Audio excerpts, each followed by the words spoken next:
Congress party ने जिस तरह से तथ्यों को तोड़ मरोड़ कर रखने का प्रयास किया है, ये अत्यंत निंदनीय है। कांग्रेस पार्टी आंबेडकर जी विरोधी पार्टी है। कांग्रेस पार्टी आरक्षण विरोधी पार्टी है। कांग्रेस पार्टी संविधान विरोधी पार्टी है। कांग्रेस पार्टी ने फिर एक बार अपनी पुरानी पद्धति को आजमाते हुए बातों को तोड़ मरोड़ कर और सत्य को असत्य के कपड़े पहनाकर समाज में भ्रांति फैलाने का एक कुत्सित प्रयास किया है।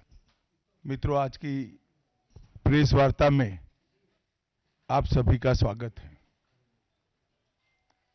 विगत सप्ताह में संसद में लोकसभा और विधानसभा, राज्यसभा दोनों जगह संविधान को स्वीकार किए हुए 75 साल के मौके पर संविधान की रचना, संविधान निर्माताओं का योगदान और संविधान में प्रस्तावित किए गए आदर्शों पर एक गौरवमयी चर्चा का आयोजन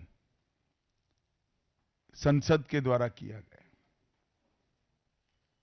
वो चर्चा में 75 साल की देश की गौरव यात्रा, विकास यात्रा और उपलब्धियों की भी चर्चा होनी थी।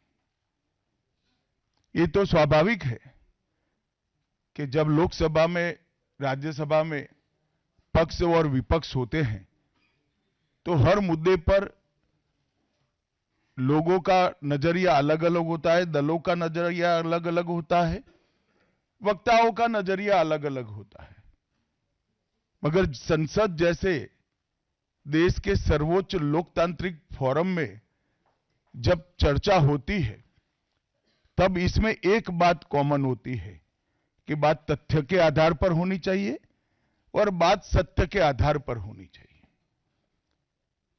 कल से कांग्रेस पार्टी ने जिस तरह से तथ्यों को तोड़ मरोड़ कर रखने का प्रयास किया है, ये अत्यंत निंदनीय है और मैं इसकी निंदा करना चाहता हूं। ये क्यों हुआ? क्योंकि भारतीय जनता पार्टी के वक्ताओं ने संविधान पर, संविधान की रचना के मूल्यों पर और जब जब कांग्रेस या भारतीय जनता पार्टी का शासन रहा तब शासन ने संविधान के मूल्यों का किस तरह से मूल्यांकन किया, संरक्षण किया और संवर्धन किया, इस पर फैक्ट के साथ भारतीय जनता पार्टी के वक्ताओं ने अनेक उदाहरणों के साथ जनता के सामने विषय रखे और उसमें वो तय हो गया कि कांग्रेस पार्टी आंबेडकर जी विरोधी पार्टी है, कांग्रेस पार्टी आरक्षण विरोधी पार्टी है, कांग्रेस पार्टी संविधान विरोधी पार्टी है, कांग्रेस पार्टी ने सावरकर जी का भी अपमान किया,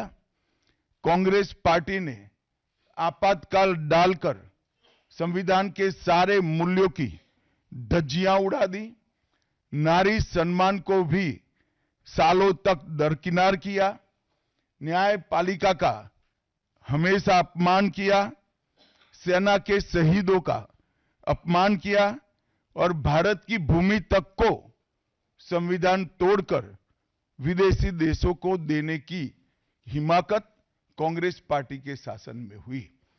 जब ये पूरा सत्य उजागर हो गया तब कल से कांग्रेस पार्टी ने फिर एक बार अपनी पुरानी पद्धति को आजमाते हुए बातों को तोड़ मरोड़ कर और सत्य को असत्य के कपड़े पहनाकर समाज में भ्रांति फैलाने का एक कुत्सित प्रयास किया है। न्यूज नेशन अब व्हाट्सएप पर खबरों के ताजा अपडेट के लिए न्यूज नेशन के इस क्यूआर कोड को स्कैन करें।